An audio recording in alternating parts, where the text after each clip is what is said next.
This is Jenny-Jaymes Gunn. I am a community advocate here in Charlotte, North Carolina for LGBT women's rights with the National Organization for Women, gun sense laws with Moms to Men Action, and anything that extends equity to all. Thank you.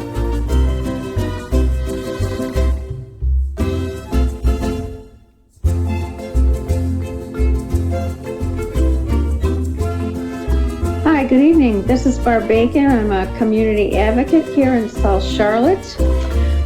Generally, I drive people around and to doctor's appointments, and I'm getting ready to have my sign-up list for taking people to vote.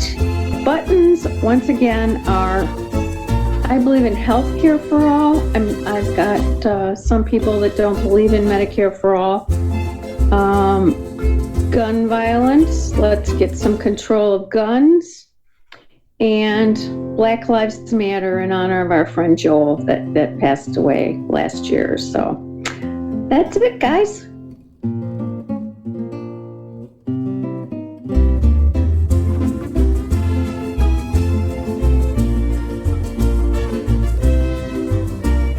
Hey, I'm Christian Cano. You're the co-host. My buttons are Moms to Men Action, gun sense legislation, healthcare for all, Medicare for all, and also in my heart, Black Lives Matter on behalf of Joe Oldham, who's a guest of ours who passed away last year. That's it.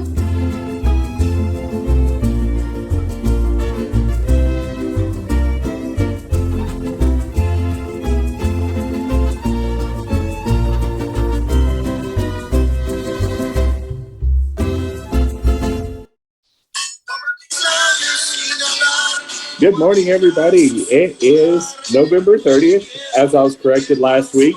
This is Coffee Pan Dulce. It was one of the rare occasions where I was wrong again, bringing it in with a little Tejano mix, a little flavor. But we got a few people on the show, or at least one person on our show today that is a little worse for wear, party a little hard on a turkey day. And so they have a little turkey hangover or whatever they have, or a little disaccolitis mixed with a little beeritis that we'll know. But anyway, this is Coffee Pan Dulce, the last show of November, going into the full-blown holiday season with Christian Cano, Barb Bacon, and we'll dive right into it. Excellent. Well, as Jenny said, welcome everyone. Obviously, I'm the one that has the turkey hangover. Yes, exactly. I'm Christian Cano, one of your co-hosts, along with Jenny Gunn, Barb Bacon, and we do have Baby Democracy Bernie and MAGA Welfare Queen Baby Trump Pinata. And once again, I want to thank Jenny for answering all of the social media posts that have been blasting us over the last couple of weeks. They have not failed. Even on their Thanksgiving, they decided not to spend time with their family, but to post on our social media. So, hey, I guess we're their family away from home, right, Jen? Yeah, you never can get really completely in the mind of that Unabomber weirdo mentality that they have, and clearly I'm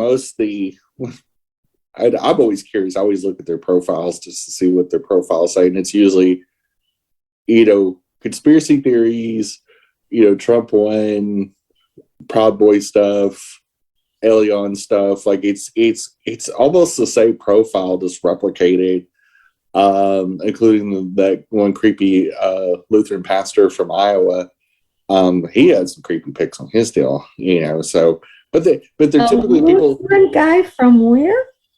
It was a Lutheran pastor from Iowa that really, some profiles, all their profiles are a little creepy, but this guy's like dead hooker creepy. Like, he's like a level of creepy that you go, I wonder if he's related to Jeffrey Dahmer.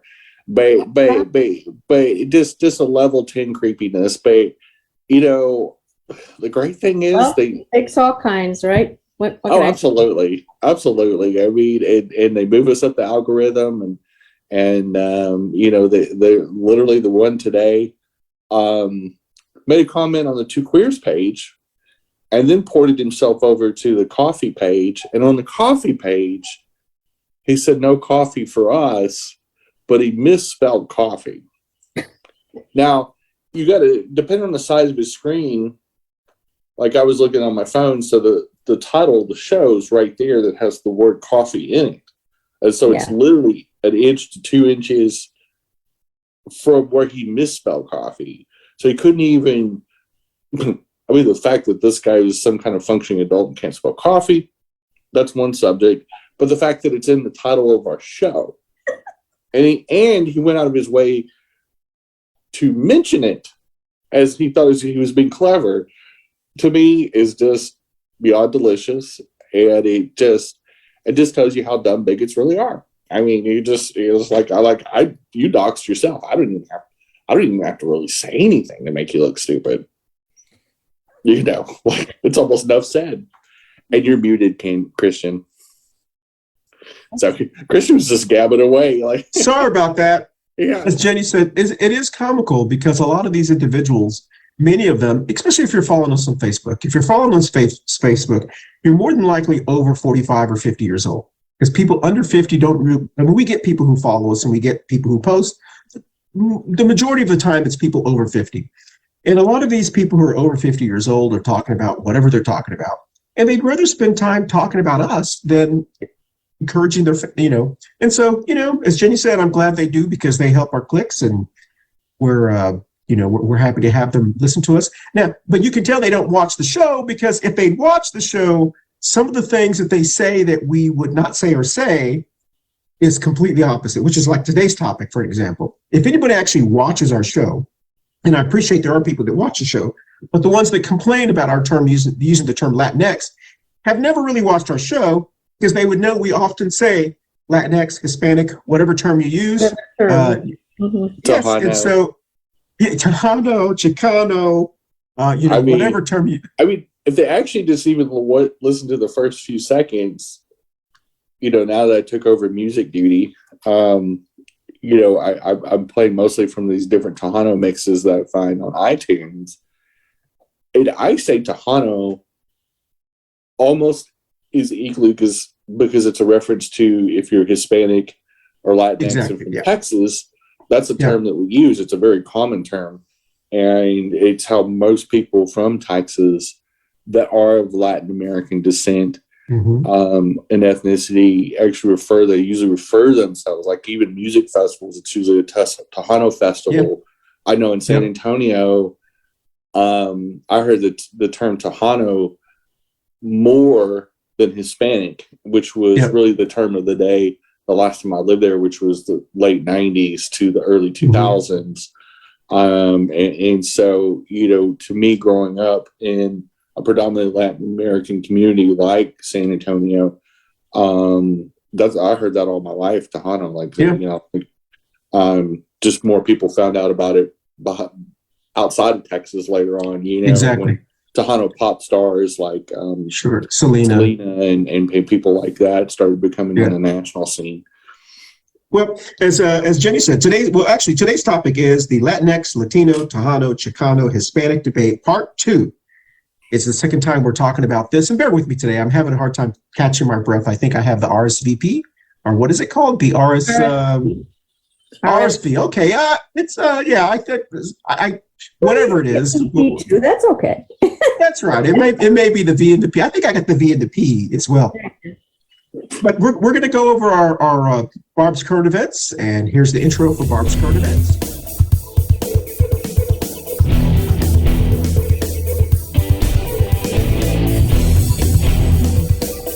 And this is Barb's current events.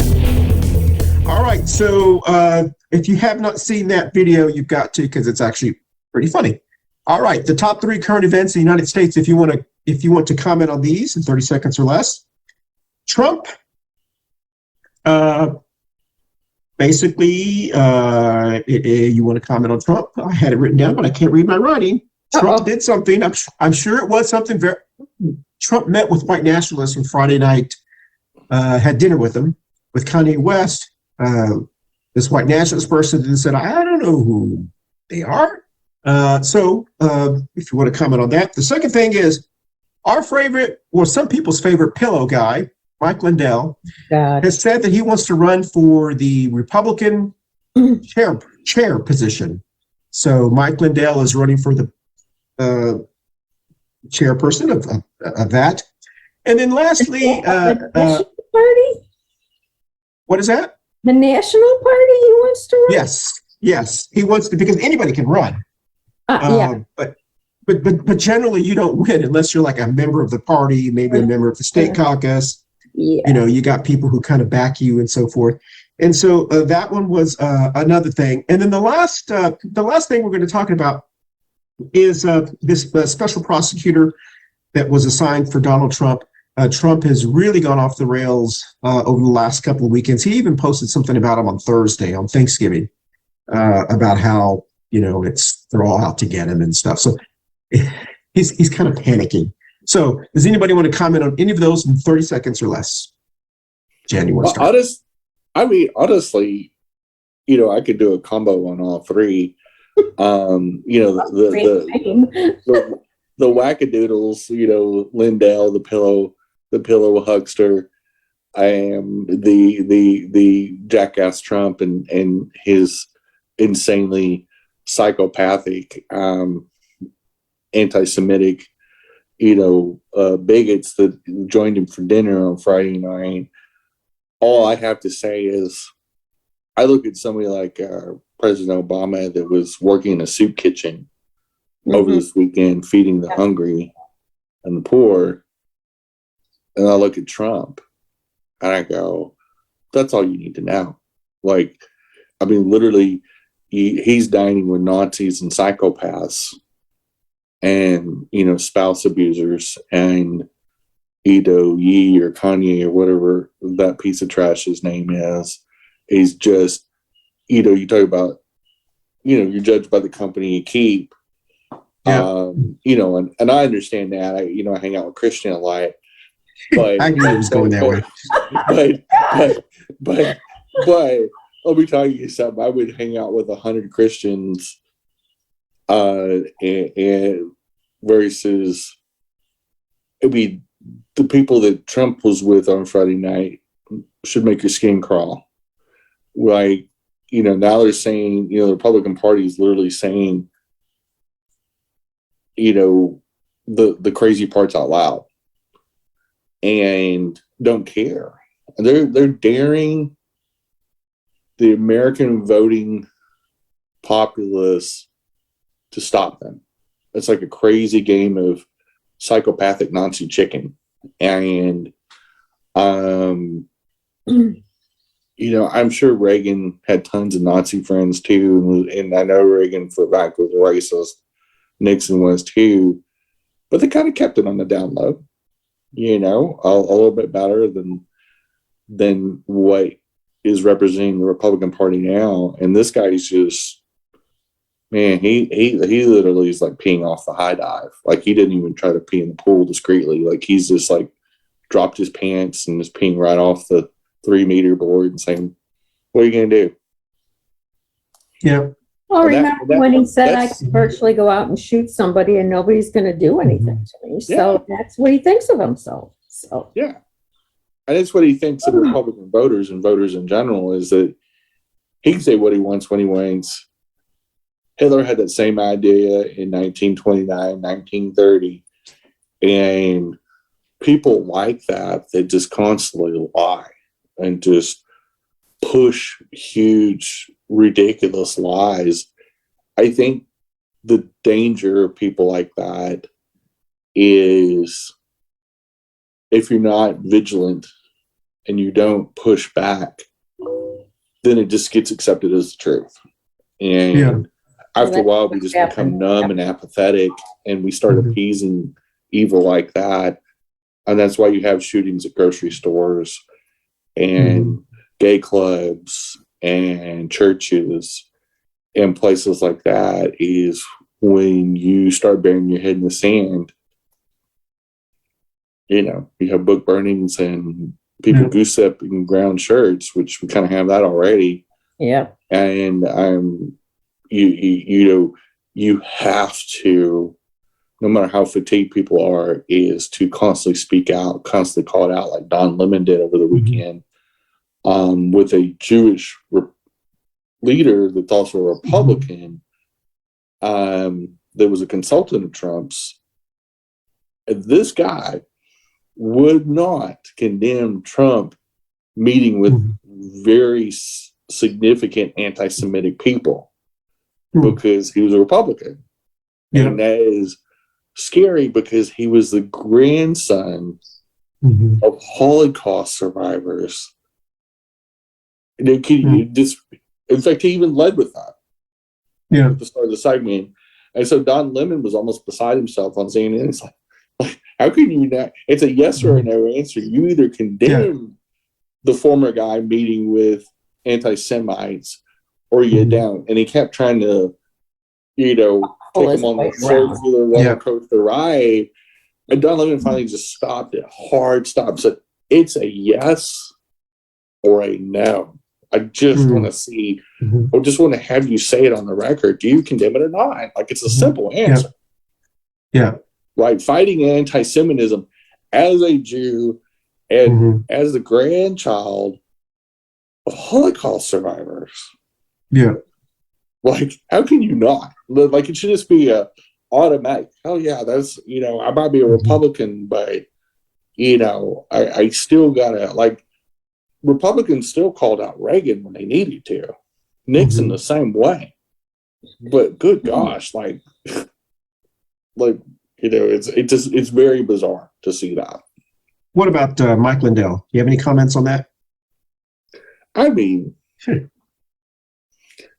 to me, he's no better or worse than Ronna Daniels. That.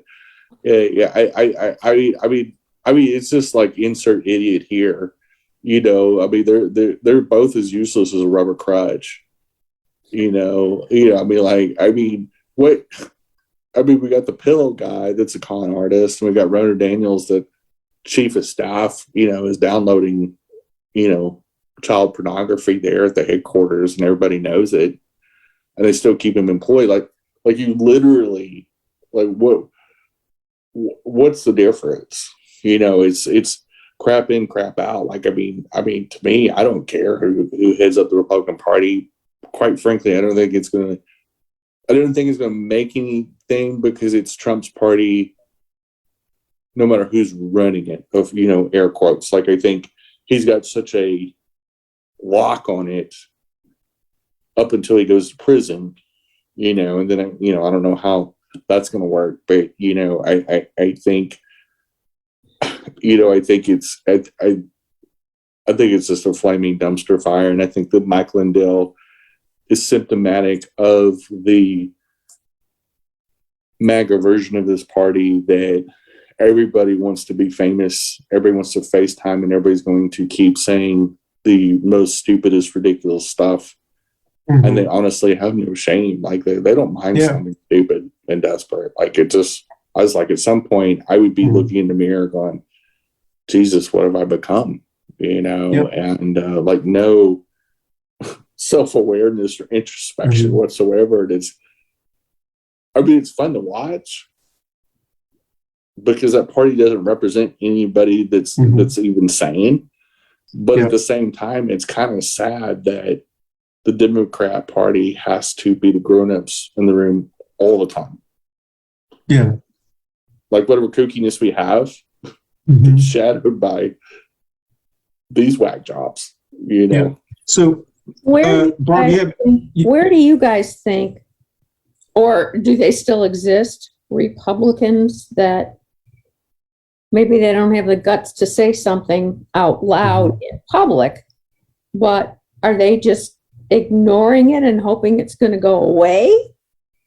Or, well, Jenny, you answer first, and then I'll answer second, because I know where Jenny's going. I thought that I heard right after all the Looney Tunes, most of them lost, and they were all like, okay, now we're going to back away, and it's just bad for business. What happened? Now all of a sudden everybody's quiet. What did they do? I think until we significantly push the MAGAs out of public eye and significantly deal with our versions of the Nazi Party, that they've had some semblance of success. I think that, and they're so delusional, they believe they're when they do lose, like you can look at Arizona, for example, that they're denying that they lost. You know, there's still one county, Cochise County. That county certified yet? No. Even as of the airtime today, I just looked. Well, they can go to jail, can't they? So that county seat has 3 board members. It's 1 Democrat, 2 Republicans. And 2 Republicans refuse to basically certify it. There's a step in between that. It's basically an audit. They refuse to even do that step. And they're saying it's because they don't trust the voting machines. Well, if you were going to bring that up. Also, do they want to get added to the Dominion lawsuit? That'd be fine.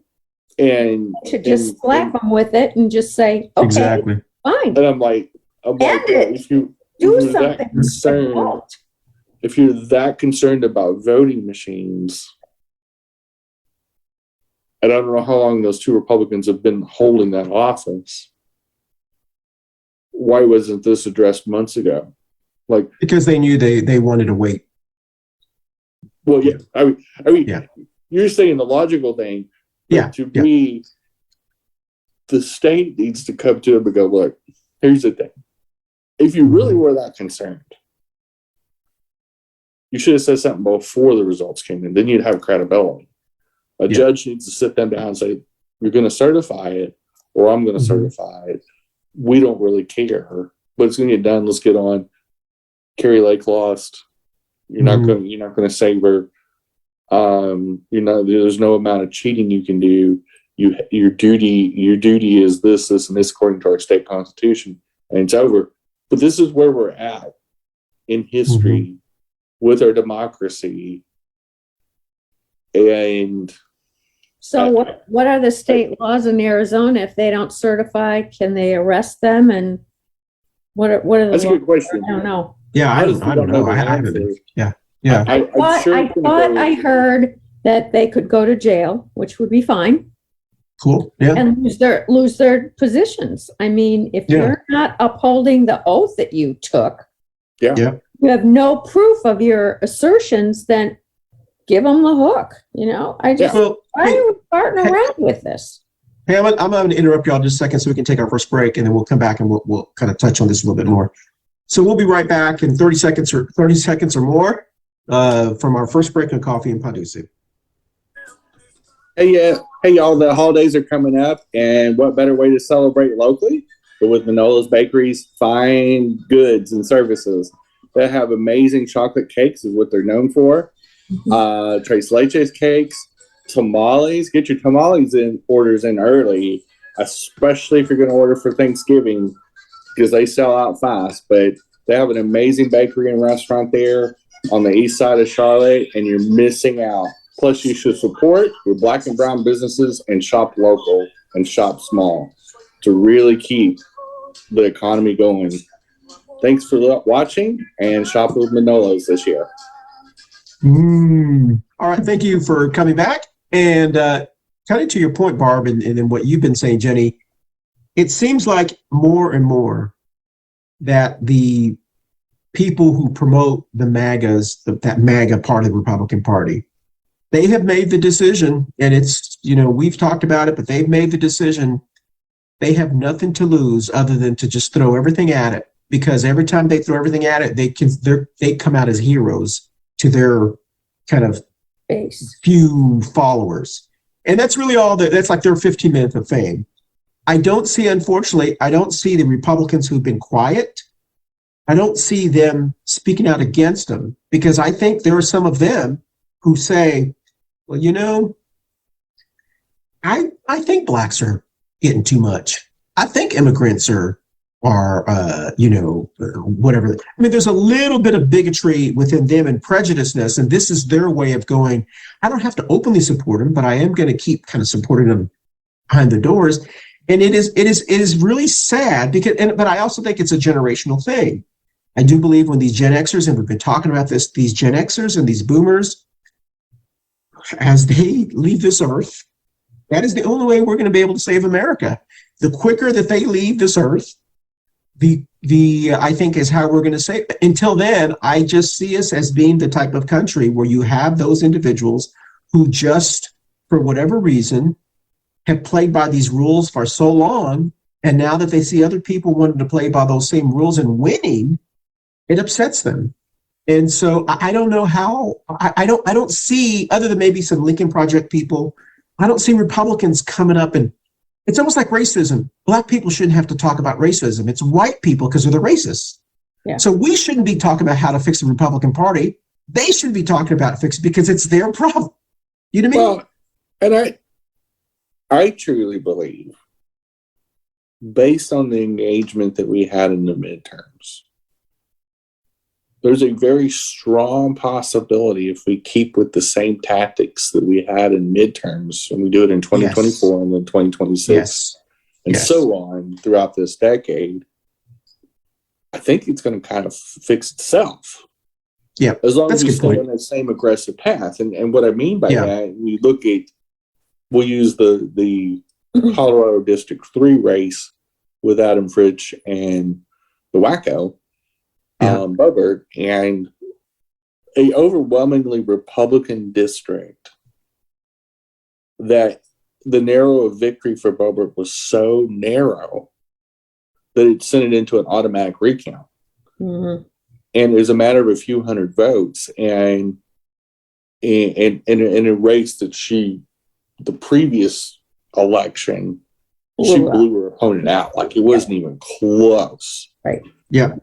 I believe that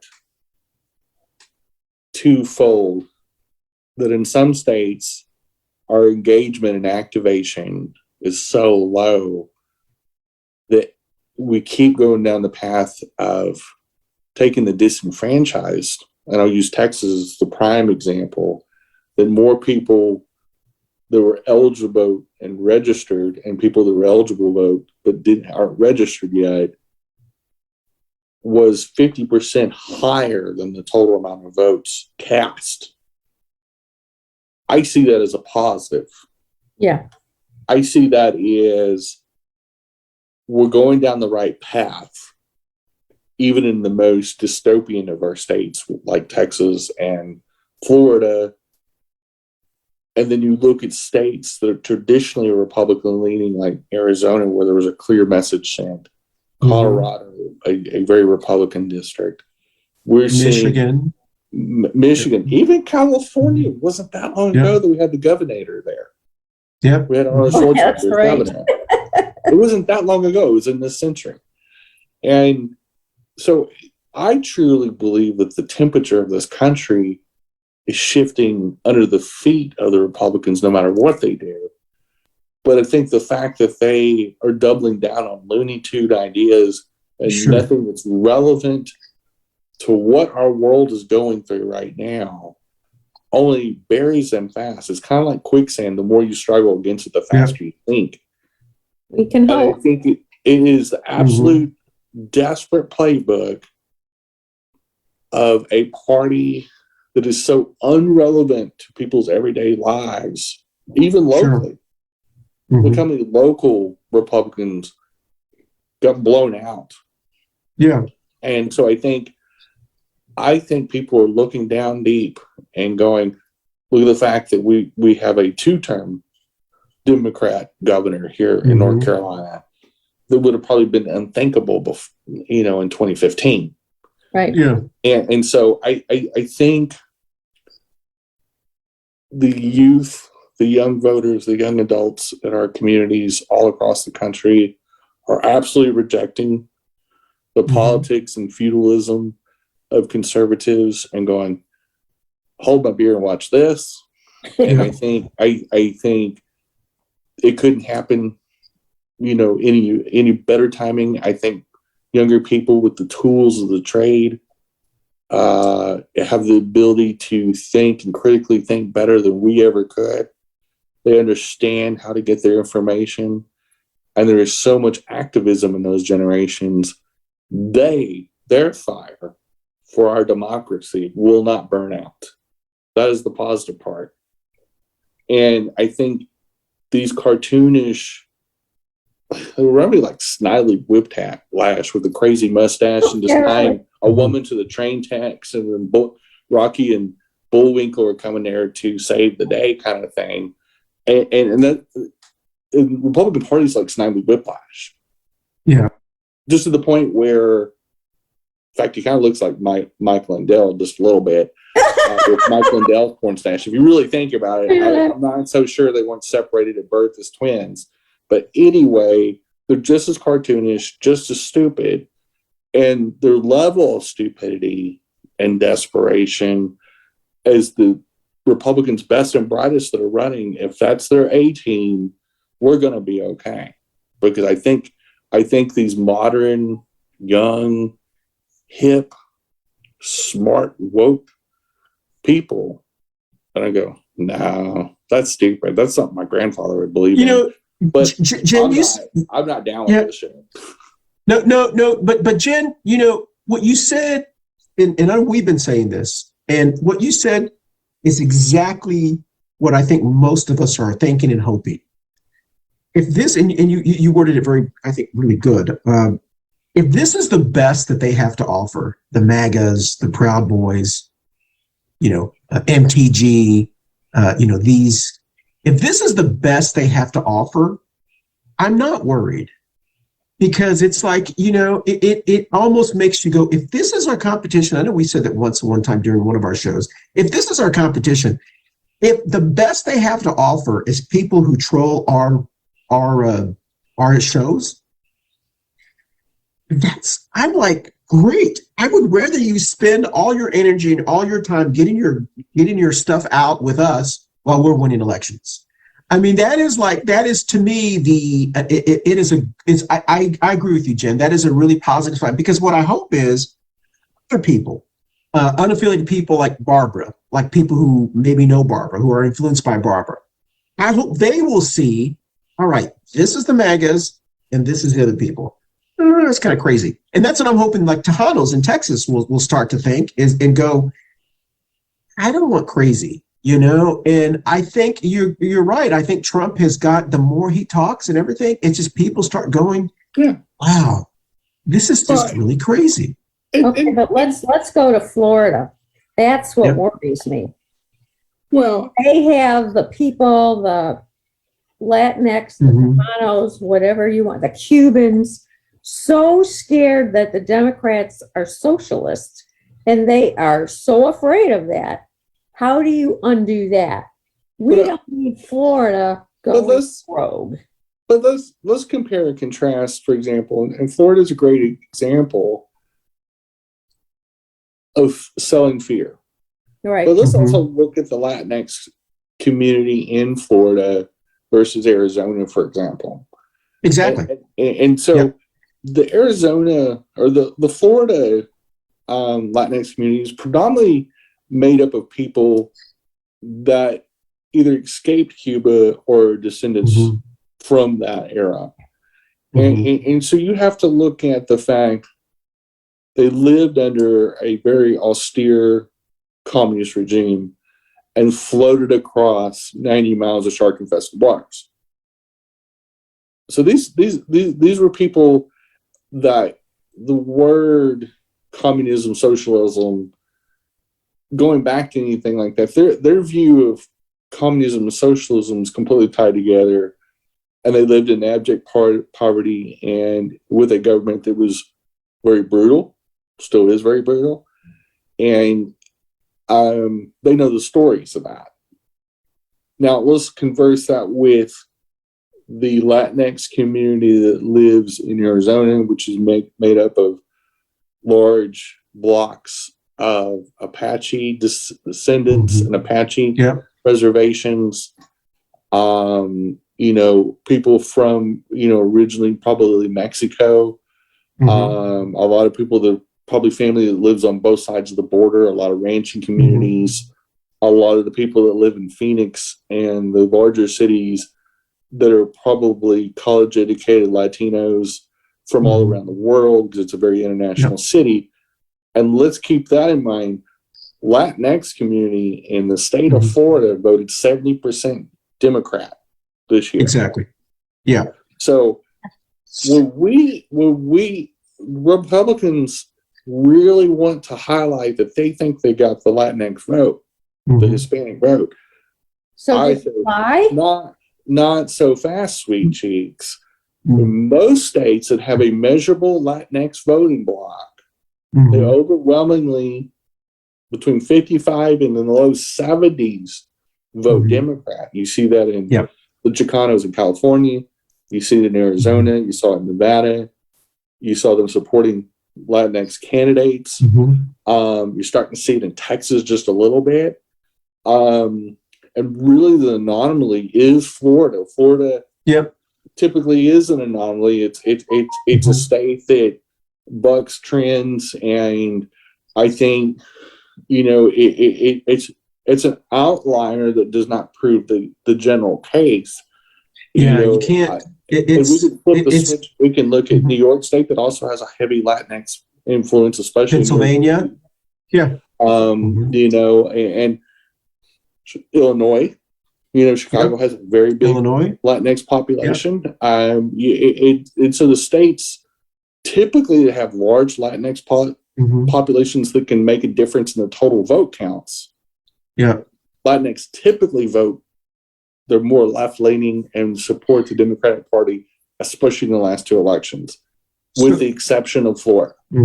Florida, but I think I'm not Latinx myself, but I'm practically adopted in the community, and I can tell you I understand the Latinx community very well, and most Latinx people will say Cubanos are a different animal.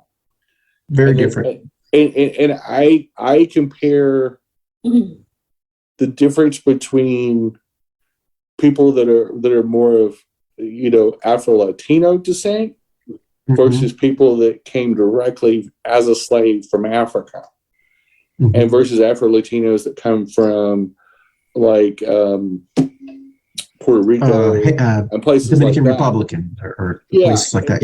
Got two different vibes in those communities as well, and they're different segments, because the Latinx community is a very, very wide, diverse community, and a Latinx person from El Salvador is a lot different than somebody from Puerto Rico. Yeah, exactly.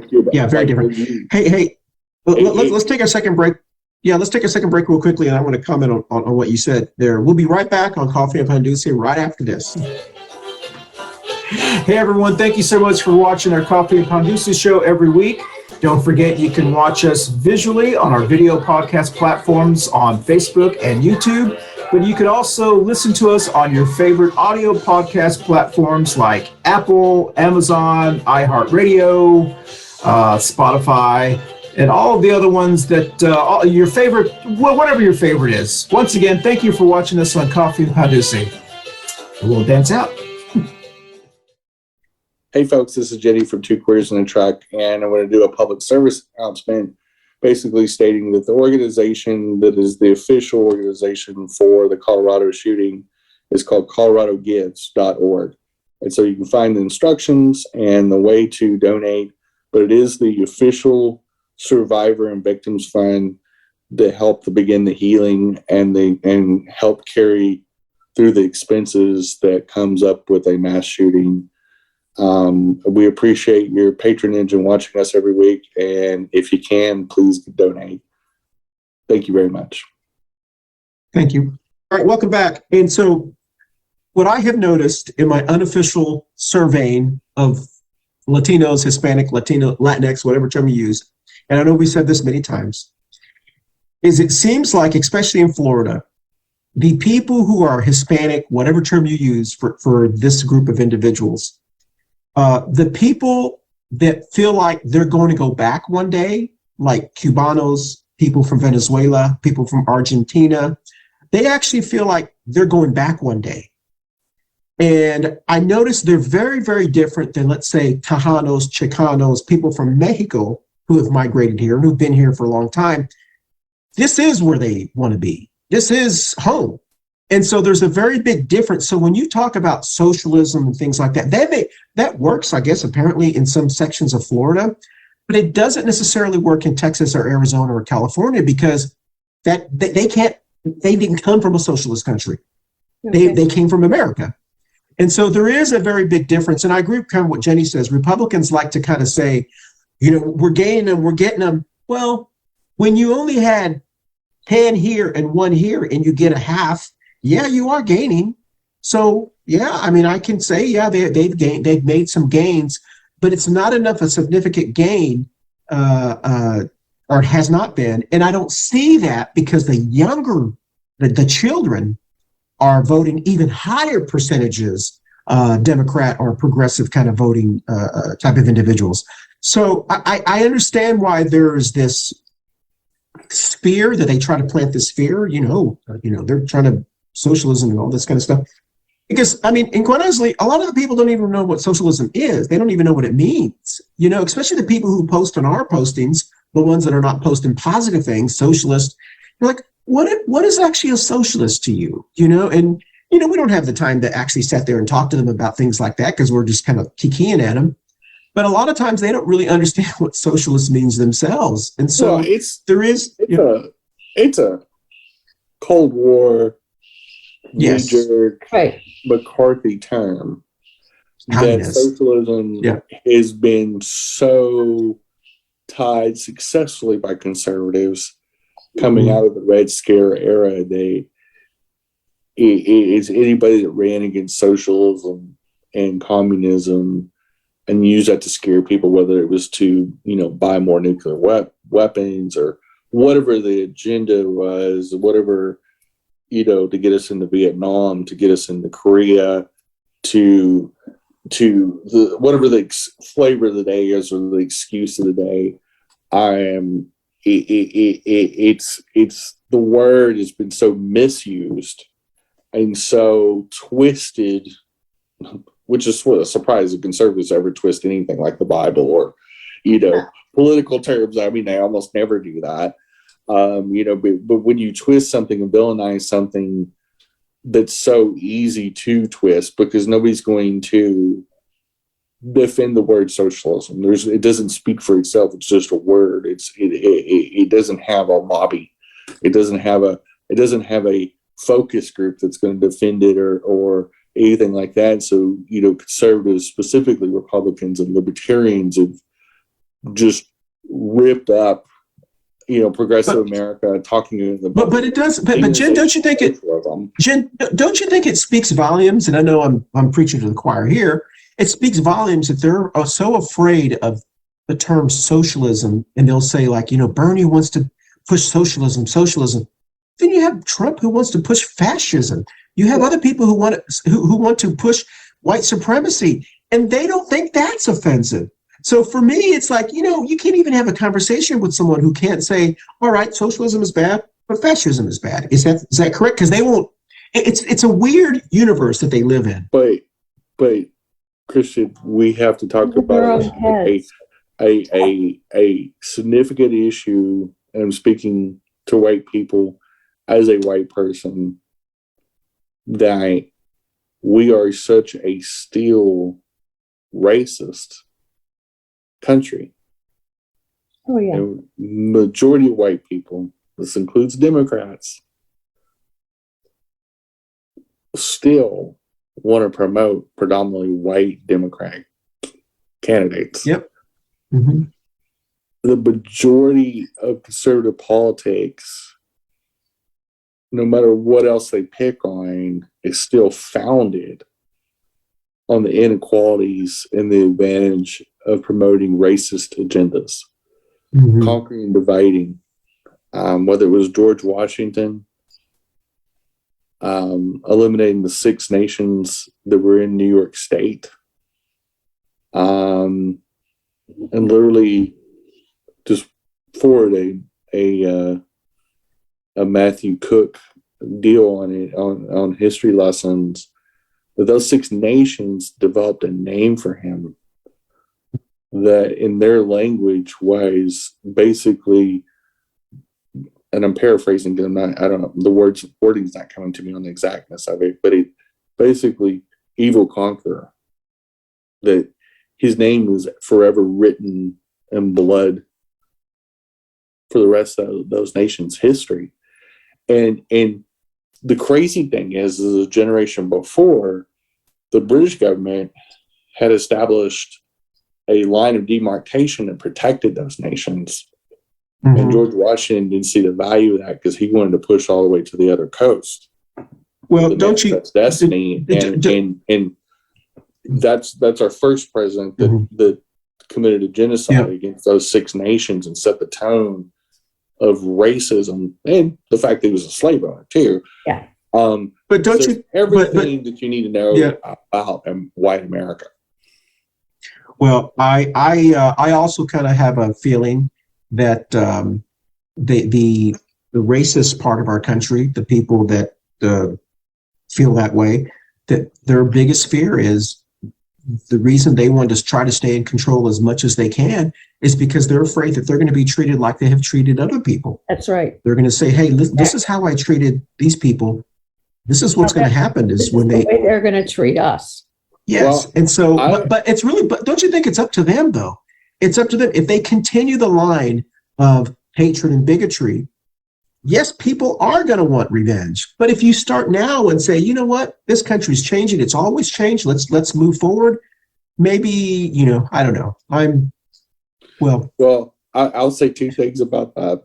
Sure. And then we got to take our last break. Then talk about the topic. Is when, if you were to teach, and I say this to my straight women friends all the time, if you really want to know what kind of guy you have, take your man to a predominantly gay event. You will know how they feel about consent after they go to that, when they're surrounded by gay men, and how they behave. The second thing is, Christian, unfortunately, atonement and good behavior with the conservative America, you can wish in one hand, I'll crap in the other. We'll see which one fills up first. Okay. With that said, we'll take our last break. Last break, we'll be talking about the show that comes on at 11:30 on Wednesdays. It's called Two Queers in a Truck with Jenny. Jenny leads it. So we will be right back on Coffee Pan Dulce. Up next is Two Queers in a Truck with Jenny and Christian. And hope you guys tune in. We'll see you in about 15 to 20 minutes. Thank you. Bye. All right. Well, welcome back. So now we only got 15 minutes left. Let's talk about our topic. The Latinx, Latino, Tejano, Chicano, Hispanic debate part 2. I think I can say it in 30 seconds. If you don't like to use the term Latinx, don't use the term Latinx. But we've always said that, haven't we? Yeah, we have. I know. My niece, when we were at the Chicago Marathon, she says, "What is Latinx?" I said, "I don't know. You tell me." Because we don't know what that is, but we're hearing it, and it's coming from where you are. And I said, "Yeah." But they're from where you are, Chicago. Yeah, and they're a whole different community. People. So it's like I can't relate to where she is and what she's used to because I've never been there. But she's only been here once. Yeah, so I think I take offense if you have another option. Keep doing what you're doing. We're not saying you have to do this. It's another term. Yeah. Don't get bent out of shape about it. I don't get it. I think the whole conservative, insanely white hubbub about a Hispanic Latinx term is so silly because I know the trolls on our first version of this when we were talking about Hispanic Heritage Month and all that. Yeah. Everybody that objected to it, except for one. Wasn't even Latinx. It was predominantly all white men. They were just trying to make us sound like we're racist for even they would post these links to say that Latinx is the term of racism, and because that's the white nationalists and racists. Their attack is, I know you are, what am I? It's the most childish rebuttal. Their rebuttal is, well, you're a racist. You're a racist. You're a racist. You're a racist. It's the and that's why I'm like, if this is the best they have to offer, I feel good. But that kind of like what Jenny said, you know what? If you feel more comfortable using the word Latino, Cano, Chicano, Hispanic, Cubano, Puerto Rican, whatever term you use that term. We use the term Latinx because we have both, we want to be inclusive with everyone. And I'm a Tejano. I'm a Latino, I guess a Tejano. I never consider myself Hispanic because I don't speak Spanish. There are people who are from Latin America who don't speak Spanish. They speak Portuguese. They speak German. There are many languages in Latin America, not just Spanish. Right. Everyone just uses the term that they feel more comfortable with. So that to me, that's the debate. I don't know what the debate is. Just if you don't like the term, don't use it. And I mean, the overall Latin-based community stretches from Europe to the tip of South America, over to the Philippines, to the Caribbean, and everywhere in between. It's not just Mexico. It's only white conservative racists basically think everybody's Mexican. But they use the term, and they really do. They have no idea. That is so true. They have no idea, for example, that we have negative immigration with the country of Mexico. That we've had more former Mexican nationals move back to Mexico because of their growing economy than come new. So most of the new arrivals over the southern border are not Mexican citizens, and because of the horrific after effects of American meddling and terrorism and fake drug war activities down in Central America and South America, these are the people coming up through Mexico. Obviously, they're using Mexico because it's fairly easy to not easy to go over land, but it's their best way to get here.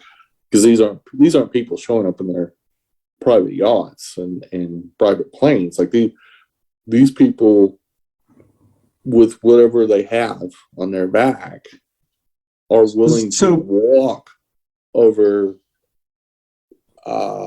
another country that they don't even belong to hope they can get into the United States some way. That our humanity will be strong enough, and our love of democracy and of immigrants, and they believe in America that probably never actually existed, but they don't know that. They just know that they're desperate. They know where they're coming from may kill them, may starve them, may get riddled with diseases, because when you're poor and living on nothing, you're more apt to get communicable diseases. Like, they got people dying of the common cold where they're coming from. They're going, my last chance of my kids' survival depends on me walking across a foreign nation, hoping Americans will take pity on us. And that's how we should look at them. These people aren't coming up here with a political agenda. That's white people living in Mississippi. Sure, exactly. That are wanting to make sure, like Senator Daines, making sure that we have homegrown meth done here instead of Mexican meth. She's really worried about the meth trade business. But you know what, Jen? Here's a dirty little secret that every person who comes from anyone who comes from a marginalized group knows this secret, and I'm going to share it with everyone. Y'all probably know it already. Every marginalized group, whether you're a Hispanic, Latino, Latinx, whether you're gay, whether you're whatever, we make fun of ourselves with jokes before someone can sting us. And it's something that marginalized groups do with a humor towards each other. So as a gay man, you'll be around other gay men, you'll go, clean, please. Girl, please. We do those things to prepare us because we know someone else is going to use that term to try to diminish us. So we're like building tough. And then in the Hispanic Tejano community, we use Mexican, please. This. In the Black community, they use the N-word with each other. They use these terms to prepare you, for things. And so when I see these attacks that are going towards these marginalized groups, these aren't new things that people have been calling us groomers and, maybe to the extent it's been acknowledged, pedophiles, all this kind of stuff. You have to build this toughness, so you kind of joke around it. To me, what makes it hurts more now is because it's being said by people, and we don't have a lot of people coming to the defense. We don't have a lot of people saying, this is unacceptable. This is outrageous. So I don't know if it has become so normal for people to call names to people. Right. I don't understand that, because how do you defend yourself when someone says pedophile, groomers? I don't know how you, and I'm only saying this because you were talking about, Jen, about Mexicans. Everyone believes that if you're Hispanic, you come from Mexico. And so most Mexicans will joke with each other, or Hispanics say, Mexican, please, right. do this. Yeah. Well, obviously, again, it bears repeating that usually the bigot, whatever community they're attacking at the time, which is usually multiple wings, you do have to look at the idiot today that posted and couldn't even spell coffee when it's literally right on his screen. Yeah. These expect them to read Jenny. Come on. They words are hard. They're just making fun of us, saying that he's surprised we can read. Of course, it was he didn't say it as that like his wording and gibberish. Yeah, like it's a mixture of narcissism and narcotics. Obviously, I saw a picture of him. I'm like, he was doing the bathing optional daily group. Exactly.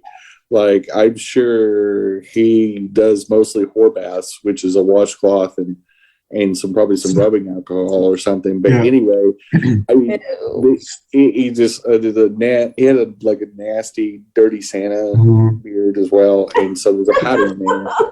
But clearly, when these mouth breathers just repeat whatever's on Tucker Carlson or whatever other Nazi podcast talk show thing he has. Obviously Tucker Carlson's the top of the information food chain of that group.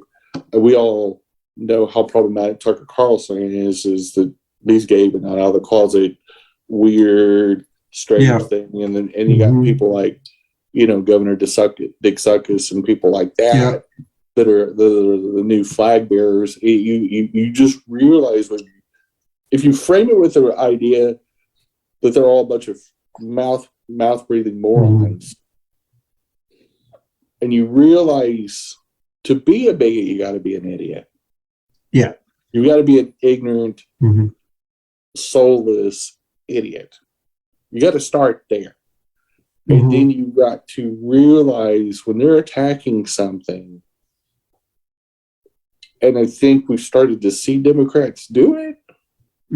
Is learning how to punch back and frame what they're doing. And we saw it with Fetterman. I think Fetterman encapsulated the new Democratic Party of how we, especially as candidates, policymakers, and talking heads at our side of the ledger. Fetterman literally was like Neo on the Matrix, where he was just like bouncing the bullets off of his hands, ducking. But then Neo learned how to punch the bad guys back, which had never happened with the resistance before. Fetterman was like that, and he even made fun of his own stroke status. And turned it against Oz when Oz was saying, "Oh, he's got a stroke," and he was like, "I'm still better." Basically, it's still better than you, and you're a doctor. And so that's cool. That's right. Yeah. So hey, and he goes. Anything's but and prove the case. There's anything's better than Dr. Oz being in office. And you have to frame the source in a very succinct way, put them in their place, and then you got to say, and here's why, in a very easy, understandable way of saying, well, that's just fucked up. Well, it's racist to say everybody crossing the southern border is Mexican drug dealers and rapists. Yeah. When clearly it's not even Mexican nationals that are coming over the border. Exactly. Yeah. In desperation, we have to point to the fact that they're most likely from Venezuela, El Salvador, places. And the logic makes no sense. Why would a Mexican drug dealer want to cross the border when they're doing so well in Mexico? Yeah. Why? Yeah. I mean, the logic makes no logical sense. Yeah.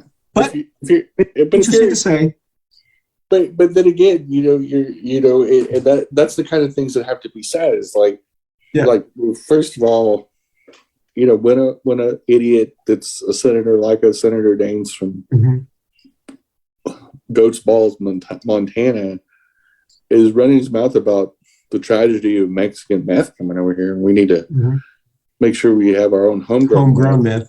Like the best part's the homegrown part. To me, I'm like, oh, is there meth fields now? Like I missed this one here. But meth fields. Yeah. They don't make those in trailer parks anymore. They just found a way to make them into a cash crop. Well, hey, listen, but that's where you have to immediately run a commercial with him saying that. Yeah. So we have run out of time. I didn't think we were going to be able to fill up the spot, but we actually did. So we're going to end, but I just want to leave with today. I've been in bed for a couple days. And today I was watching Judge Judy, and this Jenny kind of knows what I'm talking about in this. About a month ago, I was having this back and forth conversation about school board with this person who has been on our show before. And one of the persons who was following her was saying stuff that was just crazy. And I used the term gold star. What do you want, a gold star? And this person said, how dare you talk about military parents and this. Gold star to me, and I said in the Hispanic culture, gold star is kind of a joke. Like, what do you want, a gold, like an actual gold, silver, bronze star? Right. Like kindergartners? Well, I don't know about your culture, but you're in America now. And it digressed since then. So then there was a little bit that I started doubting myself. I thought, well, maybe that does really mean that. Well, today on Judge Judy, she was making fun of someone, and someone said something, and she said, what do you want, a gold star? And I went, yes. Even she knows what that means. So if that person's watching the show, school, maybe she never got one. There you go. Well, that was what that was kind of, it's kind of like a joke. What do you want, a gold star? So Republicans don't really like education that much for a lot of reasons. They don't. And this person apparently was it's kind of obvious, isn't it? For liberty. Yeah. Yes. So with that said, let's go around a Brady Bunch screen. Thank you, ladies, for carrying the show. And I want to thank Democracy Bernie for staying on. And I didn't spell democracy right. So if the guy's watching this, please don't look at that. Okay. I did it for him. And then Baby Trump Pinata, thank you. So let's go around 30 seconds or let's tell you where you're going to be over the next week. We'll blame it on the Mucinex and cold medicine. But anyway, we do have our final results for our now election. We have a little online event on Wednesday, and so I'll be doing that. And spoiler alert, if you are a now member and you're wondering if we all got reelected, the email already went out, but some people don't read their emails. But if you are a now member and wondering if we all got reelected or elected the first time, because we have several new board members, we all got elected. I don't know how I keep getting reelected, but I do. And I'm thankful to that. But I think it's more of a necessity. Gold star. Gold star. I got me a gold star from all the voters. But I did get reelected to the board for the elected or reelected for the fourth year in a row. And I appreciate all the support that our now members give us. So that's what I'll be doing in this next week. Actually, the last day of the month, the 30th. So the evening of when this airs, I will be getting. I guess we don't really do a swearing in or anything like that, but we just kind of sit around and talk about it on Wednesday night. It's more or less what we're going to do. So if you are available and you are a now member or just want to see it, you can tune in. We'll be playing it live on the back of the face. Okay. Well, I'm just going to be doing my 2 trips to Winston-Salem, and I have 2 house projects, my own house, believe it or not. So that's what I'm doing here. And I will be doing my best to get over this. Get well, so I can go to Georgia first thing I thought when it started to come down with this cold was, oh man, I hope I can still go to Georgia. So I will be in Georgia, or I will be at home in bed, helping with the Warnock runoff election over the next week. So with that said, from people there, how's it going? I have not spoken with anyone other than I know that they started early voting on Saturday. And so I think people are pretty optimistic, but we'll see, how things, continue to go. I think Walker keeps saying things that are just ridiculous. So, all right. With that said, Jen, you got music? Oh, yeah. Well, his sidekicks, who was it? Ted Cruz and Lady. Oh, yeah, they were there. Wow. Yeah. Everybody have a great week. Bye, y'all. See you next week. Hey, y'all. Thanks for watching Coffee Pan Dulce, and have a safe week, and happy holidays and Festivus to the rest of us. And if you live in Georgia, vote early, vote often if you're doing That's right. Vote often. Bye. Next up, thanks for watching Coffee and Pan Dulce. Next up is Two Queers in a Truck. Stay tuned.